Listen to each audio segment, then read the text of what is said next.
अस्सलाम वालेकुम नाज़रीन, आप देख रहे हैं प्रोग्राम गोया और मैं हूं अरसलान खालिद। आज के प्रोग्राम में दो अहम इश्यूज़ पर हम बात करेंगे। सबसे पहले इस वक्त जो एक पूरी की पूरी सियासी सूरत हाल है, जहां पर हम देख रहे हैं कि इमरान खान साहब वज़ारत उज़्मा के मनसब से हटने के बाद एक तहरीक और एक असल तहरीक की बात करते हैं, जिसका आगाज़ उन्होंने पेशावर जलसे से किया और फिर बहुत सारे जलसे हैं जो मज़ीद उन्होंने आगे करने हैं। तो दूसरी जानिब हम देख रहे हैं कि जो नौमुंतखब वज़ीर आज़म शहबाज शरीफ साहब हैं, वो मुल्क की मईशत पर, दीगर मामलात पर इस वक्त ब्रीफिंग्स ले रहे हैं और उनका ये मानना है कि जो माशी सूरत हाल है वो हमारे अंदाज़े से भी ज़्यादा बदतर है, कि जिसका हमें अंदाज़ा था अब जब वो ऑफिस में आए हैं तो उनको नज़र आ रहा है कि मामलात बहुत ज़्यादा मुश्किल हैं।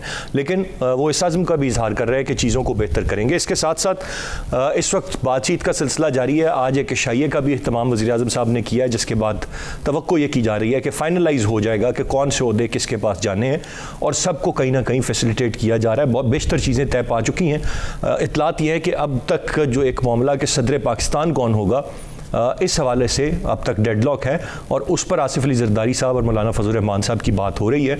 जैसे ही वो मामला तय पा जाएगा, दीगर मामलात भी तय पा जाएंगे।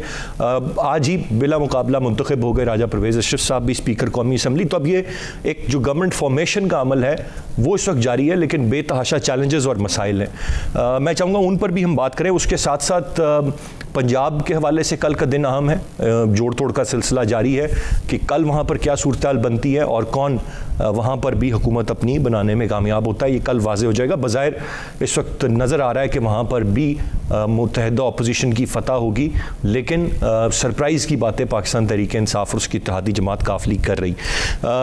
मैं ये भी ज़रूर इस पर जो कल की DG-ISPR की मीडिया टॉक थी और फिर जिस तरह से उन्होंने बहुत सारी चीज़ें वाज़े कर दी, वो जो एब्सोल्युटली नॉट का पूरा नैरेटिव था उसको वाज़े कर दिया, फिर मुदाखलत की बात की, साजिश की बात नहीं है, ये सारी चीज़ें हैं। तो इस वक्त हुकूमत ने कैसे चलना है और फिर जो इस वक्त अब अपोजिशन बन गए हैं और अमली तौर पर वो पार्लियामान से भी मुस्ताफ़ी हो गए इमरान खान साहब और उनकी जमात, उनका नैरेटिव जो इसको पॉपुलर सपोर्ट पब्लिक की मिल रही है, वो हमने देखा कि जो उनके मनसब से हटने के फ़ौरन बाद हमने देखा जो एहतजाज बड़ी तादाद में मुख्तलिफ शहरों में हमें नज़र आया। फिर पेशावर का जलसा एक बड़ा जलसा था, कराची की तवक्कुआत इसी तरह। तो जो आवाम की एक बड़ी सपोर्ट है उनको, वो किस तरह से मामलात आगे बढ़ेंगे और क्या वो वाकई प्रेशर डाल के अर्ली इलेक्शंस की तरफ जा पाएंगे या नहीं, मैं चाहूँगा इस पूरी सूरत हाल पर हम बात करें। और सेकेंड हाफ में मैं बात करना चाहूँगा जो आज़ाद कश्मीर की सूरत हाल बनी हुई है। वहाँ पर हुक्म इम्तना जारी हुआ, फिर उसके ख़िलाफ़ दरख्वास्त सुप्रीम कोर्ट में दे दी गई, आज वोटिंग होनी थी, वो सिलसिला भी रुक गया है। तो वो मामला किस सिमत में जा रहा है, वो सेकंड हाफ में हम प्रोग्राम के उस पर बात करेंगे। गेस्ट पार्टिसिपेंट्स का फिल वक्त तारुफ कराता चलूँ। प्रोग्राम में हमें ज्वाइन कर रहे हैं ज़ैगम खान साहब, सीनियर तज्ज़ियाकार हैं। बहुत शुक्रिया सर आपके वक्त का। अब्दुल्ला गुल साहब हमें प्रोग्राम में ज्वाइन कर रहे हैं, आप भी सीनियर तज्ज़ियाकार। ज़ैगम खान साहब, गुफ्तगू का आगाज़ मैं आपसे करूँगा। बहुत सारी चीज़ें हैं, बट टू बिगिन विद मैं चाहता हूँ कि इस पर हम बात कर लें जो एक चीज़ कल ही हुई।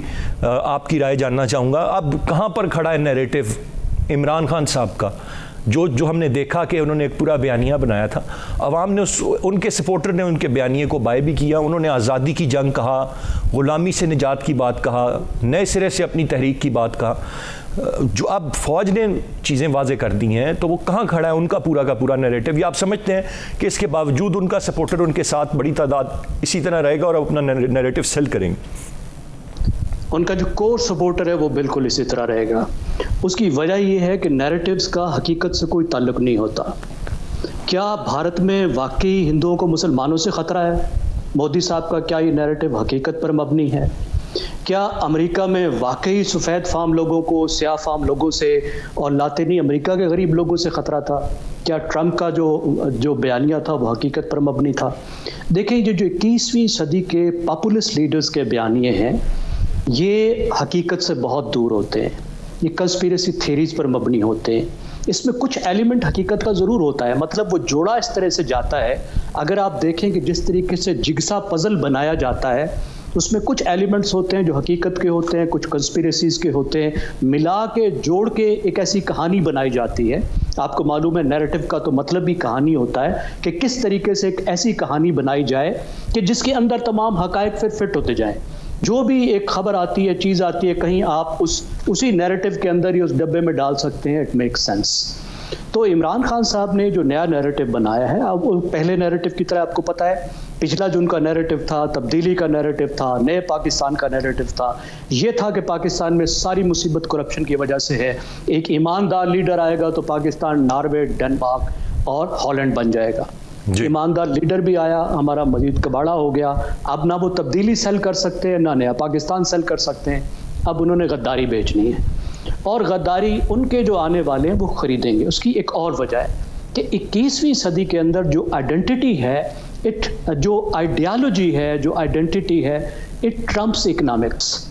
कि आप आइडेंटिटी के नाम पे ये जब चीज़ें बेचते हैं कि हमें बड़ा ख़तरा है और अमेरिका हमारे ख़िलाफ़ साजिश कर रहा है, माजी में करता भी रहा है, एक ऐसा एलिमेंट है कि पाकिस्तान के लोग शक भी करते हैं, उन्होंने एक छोटी सी एक धूर की कोड़ी वो लेकर भी आए हैं और फिर उसको आगे जो उन्होंने टांका लगाया कि अमेरिका मेरी हुकूमत का तख्ता उलटना चाहता है, तो उसके साथ जो उन्होंने एक तरह का बयानिया बनाया है, जो उनकी कोर सपोर्ट है, वो तो उसको साथ रखने में कामयाब हो गए हैं।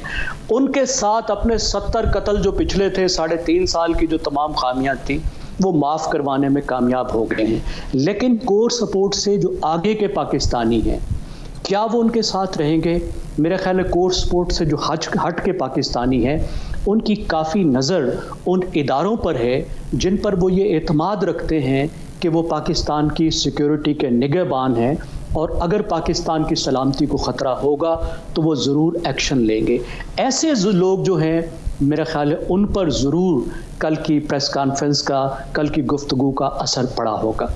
राइटली सेड, बिल्कुल आपने बड़ा तफसील से सारे मामले पर रोशनी डाल दी। अब्दुल्ला गुल साहब, मैं आपसे जानना चाहूँगा, अभी नैरेटिव की बात तो हो गई, अब बहुत सारे लोग ये तनकीद करते हैं और जो अप्रोच है इमरान खान साहब की या पाकिस्तान तहरीक इंसाफ के हमारे दोस्तों की, उस अप्रोच को वो फाशिस्ट अप्रोच करार देते हैं। ये क्या जब आप मानेंगे वाकई ये फाशिस्ट अप्रोच है या ये ज़्यादा सख्त लफ्ज़ इस्तेमाल कर देना है? जिस तरह बाकी अपना अपना नैरेटिव सेल कर रहे हैं, इसी तरह पाकिस्तान तहरीक इंसाफ भी कर रही है। बिस्मिल्लाहिर्रहमानिर्रहीम, बहुत शुक्रिया अरसलान साहब। देखें, जहाँ तक फाशिस्ट अप्रोच या ये मेरे ख्याल में, लेकिन मैं ये ज़रूर कहूँगा कि एक्सट्रीमिस्ट अप्रोच ज़रूर है। और एक्सट्रीमिज्म जो है वो किसी भी, चाहे वो मजहबी जमातों का हो, चाहे वो सियासी जमातों का हो, वो मुनासिब नहीं होता। और अगर आप एक्सट्रीमिज्म के साथ देखें तो आज जमाइमा गोल्डस्मिथ साहिबा का जो है वो ट्वीट आया हुआ है जो बड़ा गर्दिश कर रहा है, और वो ये कहती हैं कि जी उनके घर के सामने जो है वो मुजाहरे और बड़ी डेरोगेटरी ज़बान जो है वो इस्तेमाल की गई है और की जाने वाली है। तो ये मामलात शुरू कब से हुए थे? 2014 में, अगर आपको याद होगा कि जिस तरीके से मामलात शुरू हुए और लोगों का घेराव जलाव होना शुरू कर दिया, और आए दिन हमारा मीडिया जो है वो रोजाना दिखाता रहा कि किस तरीके से नवाज शरीफ साहब का, इशाकदार साहब का और दीगर इस तरह से लोग जो हैं उनका जो है तमस्खर बनाया गया, नवाज शरीफ साहब की फैमिली का, उनके बच्चों को, हुसैन हसन के पीछे जो है वो लोग गए और तरह तरह की बातें कही।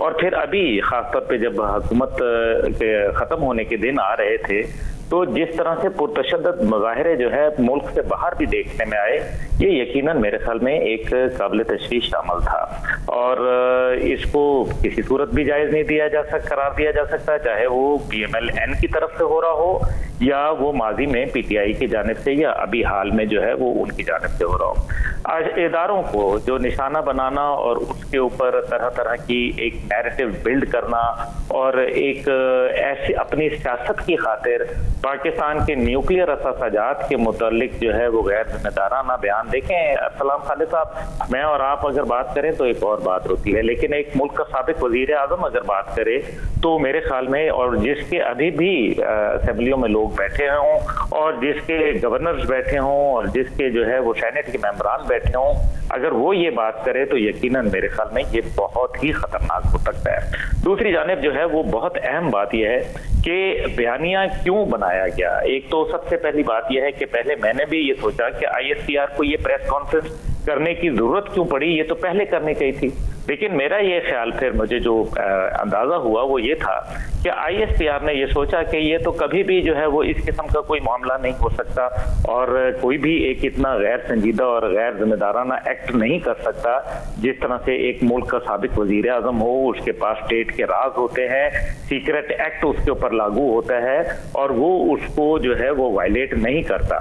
लेकिन जब हालात मेरे ख्याल में तजावज कर गए तो मजबूरन ISPR को ये बातें जो है तश्तज़बाम करना पड़ी और उन्होंने बड़ा क्लियर कट स्टांस लिया, जिसका अभी तक ऑफिशियली कोई डिनाइल PTI की जानिब से नहीं आया, जिसके अंदर उन्होंने एब्सोल्युटली नॉट, जो कि अड्डे देने की बात थी, उसके ऊपर कोई बात नहीं की गई। यानी कि एक पूरी कौम को जो है वो आपने एक तो सिर्फ अपनी सियासत की खातिर जो है मुल्क के राजों को जो है अब मेरे ख्याल में उधेड़ना और जो है उखाड़ना पिछाड़ना शुरू होगा। राइट, अच्छा वो यकीनन मुनासिब बात नहीं है और इसी वजह से शायद ये क्लैरिफाई करने की ज़रूरत भी पेश आई और तभी DG ISPR ने कल प्रेस कॉन्फ्रेंस की और उसको जिस तरह आपने कहा कि किसी ने उसकी तरदीद भी नहीं की, जो बातें उन्होंने कही हैं, कोई रद्द-ए-अमल भी नहीं आया। मेरे ख्याल से वही बात हतमी और सबको माननी चाहिए। गुफ्तगू का सिलसिला जारी है, एक ब्रेक की जाने बढ़ेंगे, ब्रेक से वापस आकर मज़ीद बात करते हैं, साथ रहिए।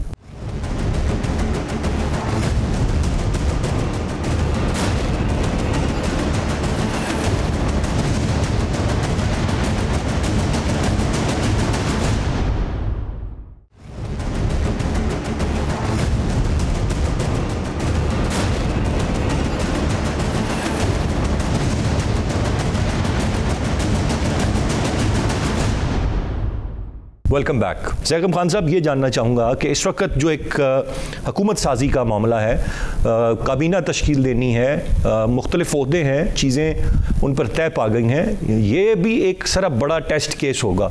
एक तो गंभीर सूरत हाल है मैशियत की और फिर अब अंदाज़ा हो रहा है जब ब्रीफिंग्स नहीं आके कि उनके अंदाजे से ज़्यादा मुश्किल सूरत हाल। फिर ऐसे में इतनी जमातें, मुख्तलिफ माइंडसेट, उनका मिलना, मामलात को चलाना, कैसे देखते हैं इसे आप? कितनी स्मूथ सेलिंग आपको नज़र आ रही है इसमें? जी बिल्कुल। पहले तो मैं आपसे एक छोटी सी गुजारिश करूंगा, जो गुफ्तगू हमारी चल रही थी कि मैंने आज ट्विटर पर स्टेट डिपार्टमेंट का ऑर्गेनोग्राम शेयर किया है कि स्टेट डिपार्टमेंट के कौन से अफसर की क्या हैसियत है। आप काइंडली डाउनलोड करके उसको दिखाइएगा अपने सामीन को, अपने नाजरीन को, कि ये जो डोनाल्ड लू साहब हैं, इनका स्टेट डिपार्टमेंट में हैसियत क्या है और ये कितनी कम अहमियत के चौथे पांचवें दर्जे के एक ऑफिसर हैं। तो ये तवक्को रखना कि इतना एक कम दर्जे का ऑफिसर पहले कि वो प्राइवी है इतनी बड़ी एक साजिश का जो CIA सिर्फ कर सकती है, और CIA पहली तो बातें स्टेट डिपार्टमेंट को बताएगी नहीं और चौथे दर्जे के अफसर को तो बिल्कुल नहीं बताएगी। दूसरी बात ये कि पाकिस्तान से ज़्यादा पेंटागन डील करता है, स्टेट डिपार्टमेंट पीछे पीछे रहता है, और इतनी बड़ी साजिश चौथे दर्जे का बंदा, उसने क्या किया, ये किस तरह का मजाक है, सिर्फ उस चीज़ को ज़रा आप देख लीजिएगा तो ये क्लियर हो जाएगी। तो अगली बात बहुत ही अहम है। देखें, जो इस तरह की जो कोलिशन गवर्नमेंट्स होती हैं जिसमें जो रूलिंग पार्टी या जो मेन पार्टी है उसके पास सादा अक्सरियत नहीं होती, वो गवर्नमेंट्स अनस्टेबल होती हैं, काफ़ी हद तक कंप्रोमाइज्ड होती हैं। यही बात इमरान खान साहब की हुकूमत के लिए भी थी कि इमरान खान साहब के पास PTI। अच्छा ज़ैगम खान साहब, यहाँ पर कता कलामी की माजूर, ये तो फैक्ट है जो आपने बात कही, पर ये क्या हुआ जिसका जिक्र कल DG ISPR ने भी किया और हमने देखा भी अमली तौर पर, स्टॉक एक्सचेंज रिकॉर्ड 2017 के बाद गालबन कहा जा रहा है कि रिकॉर्ड उसमें तेज़ी देखी गई। फिर जो डॉलर है, इतनी तेज़ी से वापस पीछे जाना, अभी काबीना तश्कील नहीं हुई, तमाम मुद्दे अभी पूरी तरह हुकूमत नहीं बनी है, अभी सिर्फ वजारत उज़्मा का एक मनसब संभाला है जनाब शहबाज शरीफ साहब ने। ये असर कैसे हुआ जो नहीं हो पा रहा था जब पूरी स्टेबल गवर्नमेंट थी खान साहब की? देखिए, इस बात का एक तो जवाब कल तरीन साहब ने दिया, शौकत तरीन साहब, उन्होंने कहा जी अब पॉलिटिकल स्टेबिलिटी आई है। तो क्या इमरान खान साहब के दौर में पॉलिटिकल स्टेबिलिटी नहीं थी? नहीं थी। इमरान खान साहब ने जो एक कमाल किया कि ना सिर्फ उन्होंने नवाज शरीफ की हुकूमत को अनस्टेबल किया, उन्होंने अपनी हुकूमत को भी डिस्टेबलाइज करके रखा। अपनी हुकूमत के दौर में भी कोई ऐसा तासुर नहीं पैदा होने दिया जिससे ये महसूस हो कि पॉलिटिकल स्टेबिलिटी आ चुकी है। अपनी ही अपोजिशन की अपोजिशन बनकर उन्होंने वक्त गुजारा। एक तो ये बहुत अहम बात है। दूसरी बात ये है कि 3.5 साल में जिस तरीके से उन्होंने इकानमी को मैनेज किया, यानी 3 दफा उन्होंने फाइनेंस मिनिस्टर्स बदले, 5 दफा उन्होंने अपने जो फाइनेंस सेक्रेटरी थे वो बदले। इसी तरह फाइनेंस और इकोनॉमी के डील करने वाले अहम तरीन ओहदेदारों को बार बार बदला गया। तो तासुर बैनुल-अक़वामी मार्केट्स में, पाकिस्तानी मार्केट्स में, बिजनेस कम्युनिटी में ये था कि ये ऐसी हुकूमत है जिसके हाथ जो हैं वो मईशत की लगाम पर नहीं है, मईशत की लगाम इनके हाथ में नहीं है, या मईशत की जो स्टीयरिंग है उस पर इनकी गिरफ्त नहीं है। ये एक तासुर पैदा हो गया था। इस वजह से पाकिस्तान के लिए बहुत से प्रॉब्लम्स पैदा हो गए थे। दूसरी बात, जो अभी इन्होंने नया नैरेटिव शुरू किया और लगा कि पाकिस्तान की जो हुकूमत है, वजीर आज़म है, वो सुपर पावर से टकराने जा रहे हैं। सुपर पावर से जो मुल्क टकराते हैं उनके साथ क्या होता है वो तो आपके सामने है। ईरान जो दुनिया का दूसरा तीसरा बड़ा तेल प्रोड्यूस करने वाला मुल्क है, उसकी मईशत कहाँ जा रही है। रूस के साथ क्या हो रहा है, नॉर्थ कोरिया के साथ क्या हुआ। आप देखिए चीन भी इस तरह की पंगेबाजी नहीं करता जो दुनिया की बड़ी मईशत है। तो ये तासुर पैदा हो गया था कि अमेरिका के साथ टकराने के बाद एक ऐसी मईशत जिसका मगरबी इदारों पर इस वक्त तक बेतहाशा इन्हिसार है, जो IMF के इस वक्त चुंगल में है, जिसको वर्ल्ड बैंक के पैसों की ज़रूरत है, एशियन डेवलपमेंट बैंक के पैसों की ज़रूरत है, जिसके पास मुख्तलिफ पाबंदियाँ लगने का जो है FATF की तरफ से ख़तरा मौजूद है। तो ये तो लगता था कि एक सुसाइडल मिशन पे पाकिस्तान की हुकूमत चल पड़ी है। तो उसकी वजह से हमारी मईशत में एकदम एक नेगेटिविटी आ गई। तो इस हुकूमत के आने के बाद एक पॉलिटिकल स्टेबिलिटी का तासुर आया। इन्होंने कहा कि हम इंतकाम नहीं लेंगे, हम इंस्टेबिलिटी नहीं क्रिएट करेंगे। इन्होंने मईशत की थोड़ी तसल्ली कराई और मार्केट्स का और बैनुल-अक़वामी दुनिया का एक तासुर है कि जो शहबाज शरीफ साहब है उनके बारे में कि इज़ अ नोन कमोडिटी, उनको सब लोग जानते हैं और कई मुल्क उन पर बहुत ट्रस्ट भी करते हैं। मिसाल के तौर पर सऊदी अरब, वो अरबी बहुत फरावानी से बोलते हैं, वहाँ रह भी चुके हैं, तो अरबों के साथ उनके बहुत क्लोज ताल्लुकात है, वो ट्रस्ट करते हैं। चीनी तो उनके साथ जो उनका ताल्लुक है, चीनी तो उसको छुपाते नहीं है। चीनियों ने तो जिस वक्त वो अपोजिशन में थे उस वक्त भी जो चीन की आदत है उसके बरक्स खुल्लम खुला स्टेटमेंट्स दी। तो इस वजह से जो ओवरऑल एक तासुर पैदा हुआ है वो मेरा ख्याल है हमारी मईशत के हक में गया है। लेकिन हमें याद रखना चाहिए कि चैलेंजेस बहुत बड़े हैं। ये एक अर्ली साइन है, अर्ली एक साइन है, पॉजिटिविटी है, लेकिन बहुत बड़ा सफर अभी करना बाकी है। बिल्कुल सही सर, बिल्कुल सही। अब्दुल्ला गुल साहब, मैं आपसे जानना चाहूँगा एक दो चीज़ें और फिर मुझे हुकूमत और इन्होंने अब कैसे चलना है और फॉर्मेशन और ये कितनी स्मूथ सेलिंग, उस पर तो अब अपनी राय ज़रूर दें। लेकिन अभी जो एक बात हो रही थी, जो ज़ैगम खान साहब ने बताया कि एक तासुर के हम सुपर पावर से टकरा रहे हैं या हम उनके ख़िलाफ़ हैं, गो के सारी चीज़ें करते भी उन्हीं की मर्ज़ी से हैं, उन्हीं के इदारों के पास जा के अपनी मैशत भी चलाते हैं और फिर कहते हैं कि जंग भी हम उन्हीं के साथ लड़ेंगे और उन्हीं पर ही सारा इल्ज़ाम देते हैं। ठीक है, ये बातें अपनी जगह पर मैं मान लेता हूँ, मैं खान साहब की नीयत पर कतन शक नहीं करता हूँ। लेकिन मुझे जब एक चीज़ समझ नहीं आती, कॉल और फेल का तजाद, कि उनके पास अभी 2 लोग जिन पर वो बड़ा बैंक करते हैं, अली मोहम्मद खान साहब जैसे साहब जिन्होंने अकेले खड़े होकर बड़ी जानदार तकरीर की, उन्हें जलसे में साथ बिठाया गया, चले ये पॉजिटिव चीज़ है। कासिम सूरी साहब उनके साथ चलते हुए पेशावर एयरपोर्ट से बाहर निकले, ये भी अच्छी चीज़ है कि उन्होंने भी अपनी जगह बनाई। लेकिन जब कोई अहम जिम्मेदारी देने की बात आती है तो उन्होंने चीफ ऑफ स्टाफ अपना बनाया है और अहम मुलाकातों में उनको साथ बिठा रहे हैं। वो शहबाज गिल साहब हैं जो कि खुद अमेरिका से यहाँ फॉर द टाइम बीइंग आए हुए हैं, उनकी फैमिली भी वहीं है, तनख्वाहदार भी वहीं के हैं। लड़ना अमेरिका से और चीफ ऑफ स्टाफ भी वहीं के बंदे को बनाना, ये सर समझ से थोड़ा सा बालतर हो जाता है। देखिए अरसलान खालिद साहब, सिर्फ शहबाज गिल साहब ही आप को याद रख लें, मुईद यूसुफ साहब को भी याद रख लें। मुईद यूसुफ साहब कौन थे? हम माजी की हुकूमत में जो है हुसैन हक्कानी को क्रिटिसाइज करते रहे कि वो एक वक्त में हडसन इंस्टीट्यूट के अंदर तनख्वाह भी ले रहे थे और फेलो ऑन लीव थे और साथ एम्बेसडर थे। बिल्कुल वो गलत था। तो क्या मुईद यूसुफ साहब जो हैं, क्या उनका भी वही तरीकाकार नहीं रहा? तो इसलिए ये हमें गौर करना है। दूसरी बात यह है कि जो बाइडन फोन का भी इंतजार होता रहा और फिर डोनाल्ड ट्रंप के साथ जब वर्ल्ड कप कहा कि मैं जीत के आ गया हूँ, तो वर्ल्ड कप का बताएं तो सही कि क्या जीते, क्योंकि उससे एक हफ्ते के बाद कश्मीर जो है वो उन्होंने जम कर लिया भारत ने। तो वर्ल्ड कप क्या जीता? क्या हमें IMF ने जो है कोई कर्जे माफ कर दिए थे? तो वो जवाब नफी में है। क्या FATF की लिस्ट से हमें निकाल दिया था? तो वो भी जवाब नफी में है। क्या कश्मीर के ऊपर जो है वो हमारे हक में फैसला हो गया था? तो वो भी गलत है। क्या जो है न्यूक्लियर क्लब की मेंबरशिप दे दी थी? तो वो बात भी ठीक नहीं है। देखें, अब्दुल रज़ाक दाऊद साहब ने आते ही बड़ा वाज़ से एंटी चाइना स्टांस लिया था। और एंटी चाइना स्टांस का मतलब है कि प्रो अमेरिका स्टांस था।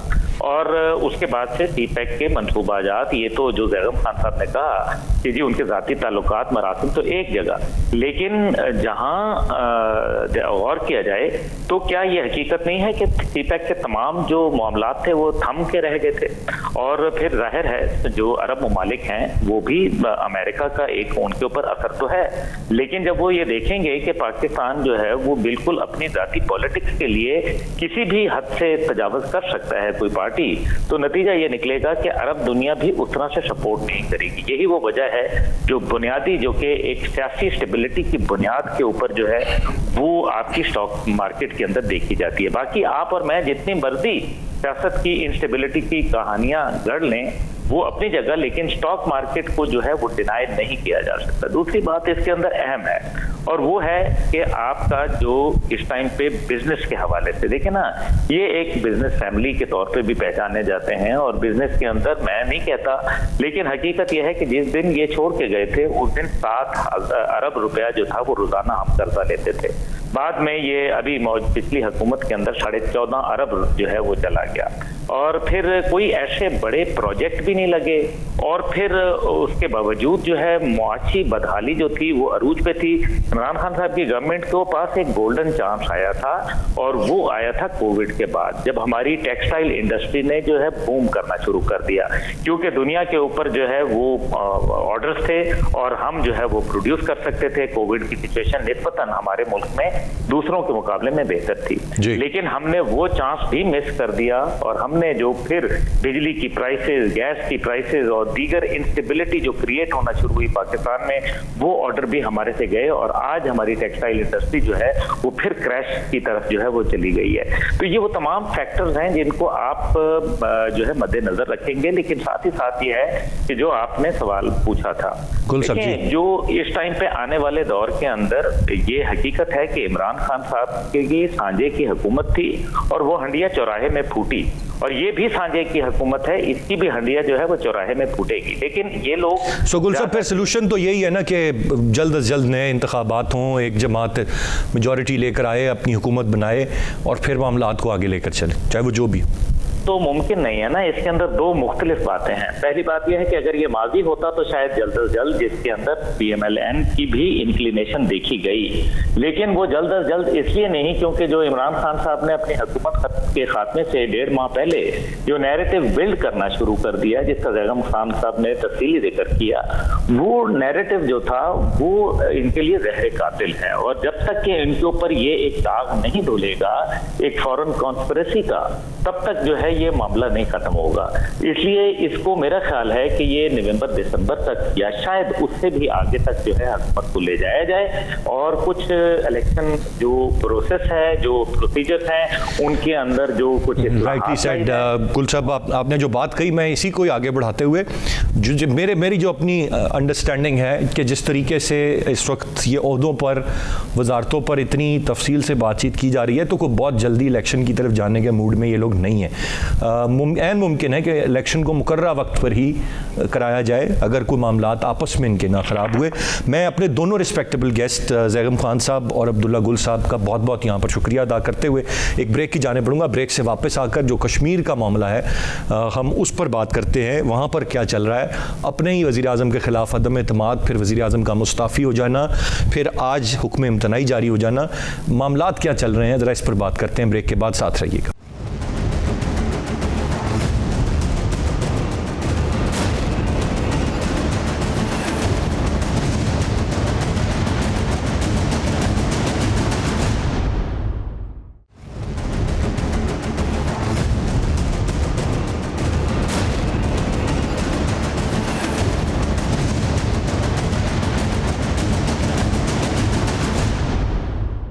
जी वेलकम बैक। कुछ बात अब करते हैं इस वक्त जो आज़ाद कश्मीर में हो रहा है। वज़ीर आज़म के ख़िलाफ़ अदम एतमाद आई, वो मुस्ताफ़ी हो गए।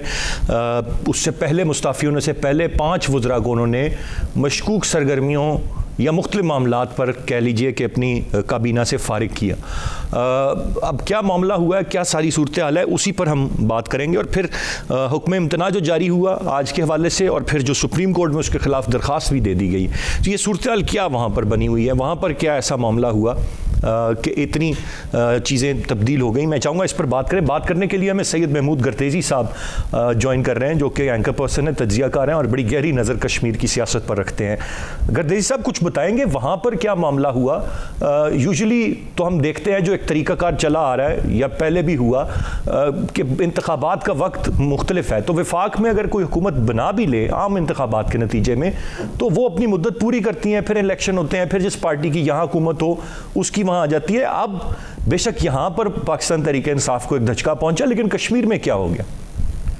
इरफान साहब, थैंक यू वेरी मच। आपने मुझे मौका दिया और कश्मीर के हालात पर और कश्मीर का जो बिलखुसूस करंट सिचुएशन जो है उसके हवाले से, तो जिस तरह आपने अपने इंट्रो में फरमाया, लेकिन ये जो हुकूमत थी नियाज़ी साहब की, अब्दुल कयूम नियाज़ी साहब की, ये काफी अरसे से डमाडोल थी। ये एज पर पार्टी पॉलिसी या जो एमएलए थे या जो अवाम थे उनकी ख्वाहिशात के मुताबिक ये डिलीवर नहीं कर सके।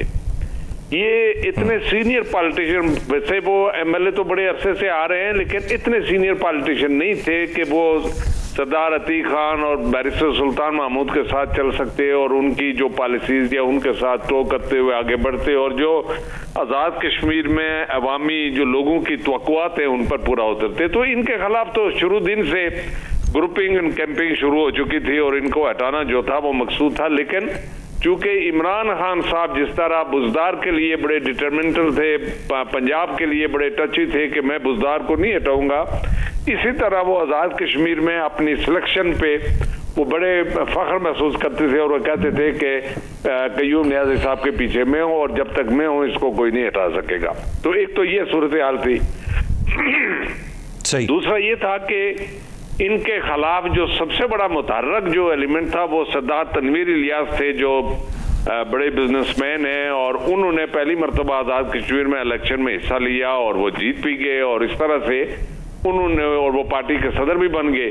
तो वो चूंकि इतने बड़े सरमायादार हैं कि इस जमाने में कोई भी शख्स जो है वो इतनी चीजें देखकर, इतनी बड़ी ऑफरें देखकर तो पीछे नहीं रह सकता।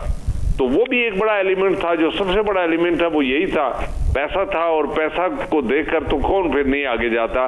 तो ये एक बड़ा अलमिया है नंबर एक। अच्छा, ये बताइएगा गर्देजी साहब, ऑन द फर्स्ट हैंड, पहले तो सरदार तनवीर इलियास साहब का ही नाम भी चल रहा था, वो क्यों नहीं एक चॉइस थे खान साहब की उस वक्त? देखिए, पहली बात यह है कि वो पार्टी में बड़े जूनियर थे, नंबर एक, बड़े बिल्कुल पहली मरतबा आए, इलेक्शन लड़ा, वो जीत गए। दूसरी बात ये थी कि चूंकि इमरान खान साहब का अपनी एक एरोगेंस, अपनी एक सोच, अपना एक उनका थॉट प्रोसेस है और जिस पर वो हाथ रख देते थे, चूंकि वो उनकी जो अंदर से उनकी जो केमिस्ट्री है वो ये थी कि मैं किंग मेकर हूँ, जिस पर मैं हाथ रखूंगा बस वही अल्टीमेट मेरा जो रिजल्ट होगा और वही बड़ा बहुत बड़ा अवामी नुमाइंदा बनकर सामने आएगा। जिस तरह बुज़दार के लिए उन्होंने 3-3.5 साल जिद रखी, तो उनकी पार्टी में जो सबसे बड़ा डेंट पड़ा वो बुज़दार साहब की वजह से पड़ा।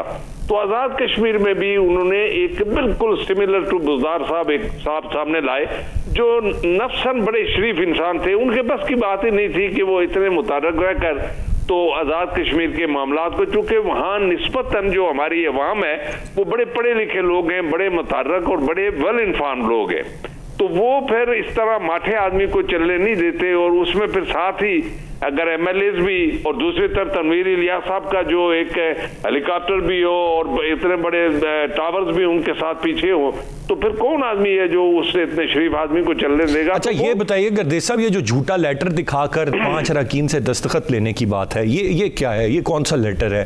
देखिए, वो एक लेटर नहीं बल्कि 2 लेटर है। ये दोनों लेटर जो असद उमर साहब के दस्तखतों से सामने आए हैं। लेकिन मैं अगेन फिर यही कहता हूं कि चूंकि कल जो गुज़श्ता रोज है इमरान खान साहब ने वो इजलास बुलाया, उसमें कयूम नियाजी साहब भी थे, उसमें गंडापुर भी थे, उसमें असद उमर भी थे, उसमें कुरैशी साहब भी थे, सारे लोग थे। तो नियाजी साहब ने वहां डिटेल बताई कि 8 महीने में मेरे साथ क्या हुआ। वो सारी, वो जितना पैसा, लेन देन, जो इल्जामात थे, जो अली अमीन गंडापुर साहब पर जो इल्जामात लगे या उन्होंने प्रूव करने की कोशिश की कि हाल ही में इन्हें जो मारगला रोड पर एक 35 करोड़ का बंगला दिया गया, ये एक यानी मुबैन तौर पर एक इल्जामात की एक लंबी तवील लिस्ट थी जो इमरान खान साहब के सामने पेश की गई। तो इमरान खान साहब ने वहां कोई इमीडिएटली कोई फैसला नहीं किया, बल्कि कुरैशी साहब के हवाले कर दिया कि आप इसका देख के तो कोई फैसला करें, तो वो फैसला भी नहीं कर सके। तो इस तरह से फिर जाकर तो नियाजी साहब ने इस्तीफा दे दिया। उन्होंने समझा कि इस्तीफा देना ही बेहतर था। फिर वो मुस्लिम लीग नून के लोगों से भी मिले, दीगर जमातों से भी मिले, चूंकि वहां 2 बड़े ग्रुप है। एक ग्रुप है, बल्कि 3 ग्रुप है। एक बैरिस्टर साहब का ग्रुप है, एक हिज़्ब इख्तिलाफ यानी पीपल्स पार्टी और नून लीग का ग्रुप है, और एक इस पीटीआई का ग्रुप है जिसको तनवीर इलियास इस वक्त लीड कर रहे हैं। इन्होंने फिर अली अमीन गंडापुर ने कल जाकर तो 29-30 आदमी इकट्ठे किए मकामी होटल में, और वहां उनसे हल्फ भी लिया कि जी हमारे कायद जो है, या जो नए हमारा जो कायदे अवान होगा वो तनवीर इलियास होगा। लेकिन आज फिर आप जिस तरह से आपके पास खबरें भी हैं और अपडेट यही है कि हाई कोर्ट ने स्टे ऑर्डर दे दिया, वो मंडे को सुनेंगे, लेकिन सुप्रीम कोर्ट के पास इस वक्त। अच्छा, जरा इस पे थोड़ा सा जाते हैं तफसील में कि ये क्यों हुक्म इम्तना क्यों जारी हो गया। अगर मुस्ताफ़ी हो गए हैं वज़ीर जो वहाँ के थे, वज़ीर आज़म मुस्ताफ़ी हो गए हैं और उसके बाद अब वोटिंग होनी है, तो इसमें तो कोई, ये तो एक बिल्कुल एक आईनी तरीकाकार है ना, इसमें तो कोई ऐसा। उसमें जो प्रोसेस था कि उन्होंने, चूंकि ये इजलास पहले से नो कॉन्फिडेंस बेस पर ये इजलास बुलाया गया था, तो ड्यूरिंग दिन उसी प्रोसेस के इस प्राइम मिनिस्टर ने इस्तीफा दे दिया। तो अब चूंकि कानूनी तौर पर नया इजलास बुलाना चाहिए था, प्रेसिडेंट ने नया इजलास बुलाना था कायदे ऐवान की इलेक्शन के लिए। सही, आज वो वोटिंग नहीं हो सकती थी, और आज वो वोटिंग नहीं हो सकती थी क्योंकि वो पुराने इजलास को कंटिन्यू कर रहे थे, और उसी पर उन्होंने अपने इलेक्शन का वो जो शेड्यूल था वो भी जारी कर दिया कि 4:30 बजे वोटिंग होगी। इस पर पीपल्स पार्टी ने जाकर हाई कोर्ट में स्टे ऑर्डर ले लिया। तो ये एक उनकी जो आईनी तौर पर जो एक उनसे गलती हुई है, तो ये वाकई हुई है।